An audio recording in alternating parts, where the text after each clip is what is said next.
সরকার প্রাথমিক বিদ্যালয়ে শিক্ষক নিয়োগ নীতিমালায় সঙ্গীত শিক্ষকের বিধান রেখেছে, অথচ ব্যাপক জনদাবি সত্ত্বেও ধর্মীয় শিক্ষক নিয়োগের বিষয়ে কোনো নীতিমালা নেই। এ বিষয়ে আপনার মন্তব্য আশা করছি। দুর্ভাগ্যজনক একটি বাস্তবতা যে আমাদের দেশে প্রাথমিক বিদ্যালয়ে শিক্ষক নেওয়ার ক্ষেত্রে সেখানে কোনো ধর্মীয় শিক্ষক রাখা হয়নি। বিশেষ করে ক্লাস 3 পর্যন্ত ধর্মীয় শিক্ষা নেই। 4-5 যে ধর্মশিক্ষা যতটুকু আছে সেটুকু অন্য শিক্ষকদেরকে দিয়ে চালানো হয়।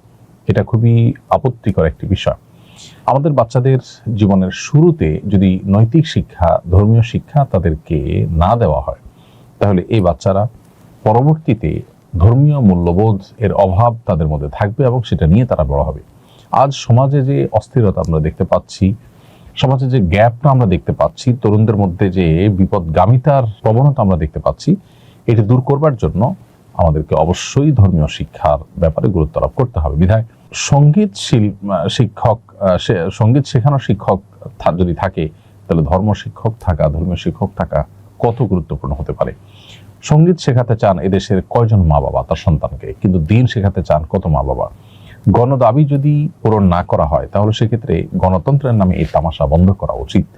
জনগণ কি চায়, জনগণের পালস কি, সেটা যদি বোঝার পরও সেটাকে যদি ইগনোর করা হয়, তাহলে সেক্ষেত্রে গণতন্ত্রের নামে এটা তামাশা ছাড়া কিছুই না। বিধায় এই তামাশা বন্ধ হওয়া উচিত এবং ধর্মীয় শিক্ষক প্রাথমিক শিক্ষায় নিয়োগ দেওয়া আবশ্যক।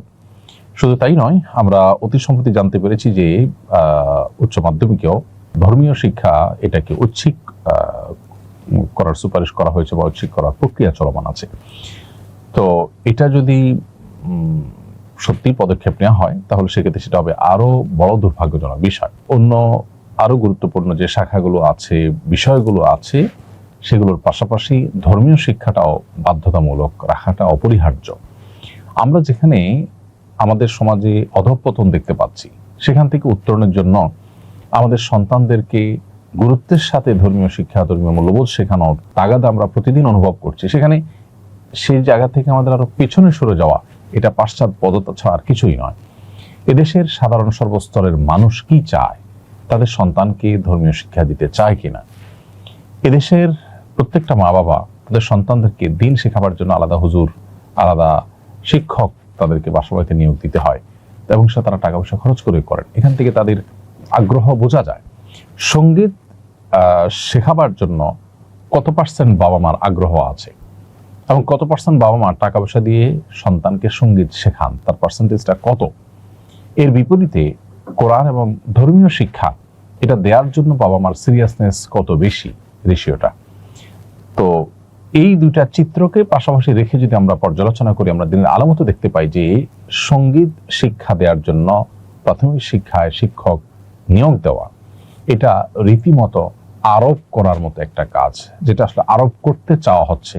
বিভিন্ন এনজিও গুলো তাদের এজেন্ডাগুলো আমাদের বিভিন্ন মন্ত্রণালয়ের মাধ্যমে, বিভিন্ন সরকারি প্রতিষ্ঠানগুলোর মাধ্যমে তারা এই দেশে তারা ইমপ্লিমেন্ট করে এবং তারা পৃথিবীর বিভিন্ন চিন্তা চেতনা, বিভিন্ন রকমের কৃষ্টি কালচার, এগুলোকে তাদের এজেন্ডা হিসাবে এদেশে আরোপ করে।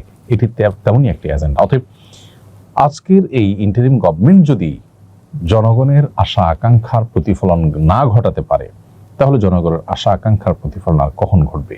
এটা হবে সবচেয়ে দুর্ভাগ্যজনক বাস্তবতা। আমি আশা করব যে সংশ্লিষ্টরা বিষয়ে সর্বোচ্চ দায়িত্বশীলতার পরিচয় দিবেন, আর না হলে ধর্মকে, ধর্মীয় কৃষ্টি কালচারকে আপনার দমিয়ে রাখার বা এটাকে ইগনোর করার যে একটা প্রবণতা বিগত সরকারের আমলে লম্বা সময় ধরে আমরা দেখেছি, তার পরিণতি কিন্তু তাদের ভোগ করতে হয়েছে। সো বাংলাদেশের মানুষের পালস যদি কেউ না বুঝেন, তাহলে সেটা হবে তার জন্য সবচেয়ে বড় দুর্ভাগ্যজনক বিষয়।